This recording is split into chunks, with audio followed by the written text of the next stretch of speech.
চড়ুইবাতি শব্দটি শুনলেই চনমনে ছেলেবেলার কথা মনে পড়ে। সময়ের স্রোতে স্মৃতিতে ধুলা জমলেও শব্দের চিত্রকল্পে ধুলা জমে না।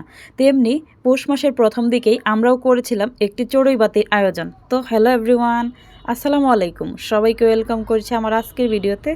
সবাই কেমন আছেন? আলহামদুলিল্লাহ, আমি ভালো আছি। শীত এলেই মনে পড়ে যায় শৈশবের চড়ুইবাতির কথা। যেদিন চড়ুইবাতি হতো তার আগের রাতে তো ঘুমই হতো না। হুটহাট করে তেমনইভাবে আমরাও করে নিয়েছিলাম ছোট্ট একটি চড়ুইবাতি আয়োজন। আমাদের যুগের বাচ্চারা কিন্তু এখন অনেক আধুনিক হয়ে গেছে। তারা বলতেছিল টাকা উঠিয়ে বিরিয়ানি খাবি। তো কি আর করার, বাচ্চারা যেহেতু বায়না ধরছে টাকা তো দিতেই হবে। জানেন কি, আমরা ছোটোবেলায় যখন চড়ুইবাতি আয়োজন করতাম তখন কিন্তু এভাবে টাকা উঠিয়ে করিনি। যার বাড়িতে যা থাকতো তাই নিয়ে চলে আসতাম। আর দেখা গেছে বাড়ির আনাচে কানাচে থেকে লাকড়ি কুড়িয়ে নিয়ে এসে রান্না করতাম। আসলেই ছোটোবেলার চড়ুইবাতিতে কিন্তু অন্যরকম একটা আনন্দ ফিল করতাম। তো আজকে এখানে আমাদের চড়ুইবাতি রান্নার আয়োজনটাও শুরু হয়ে গিয়েছে। একজন আপা এখানে মশলা বেটে দিয়েছিল আর আমি এখানে মুরগিটা সুন্দর করে কেটে দিয়েছিলাম।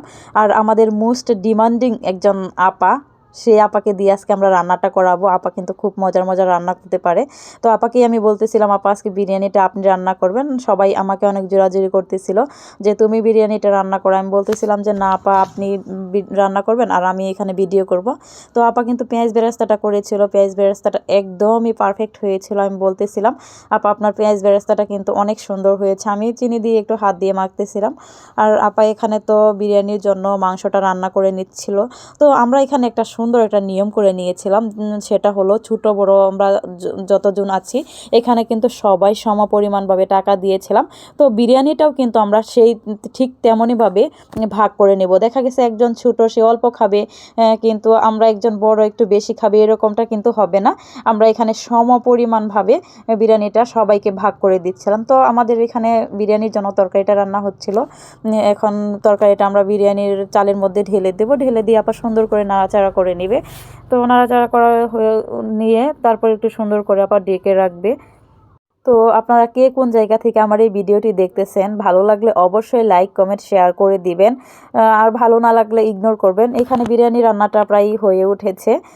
তো দেখেন বিরিয়ানির ফাইনাল লুকটা কেমন হয়েছে। তো আপনার গ্রামে কি এইভাবে আপনাদের বাচ্চারা চড়ুইবাতি আয়োজন করে কিনা অবশ্যই কমেন্ট বক্সে জানাবেন। এই যে এখানে কিন্তু সমপরিমাণভাবে আমার একজন ভাবি সুন্দর করে সবাইকে ভেড়ে দিচ্ছিল আর আমাদের বাচ্চারা কিন্তু অনেক আনন্দ করেছিল।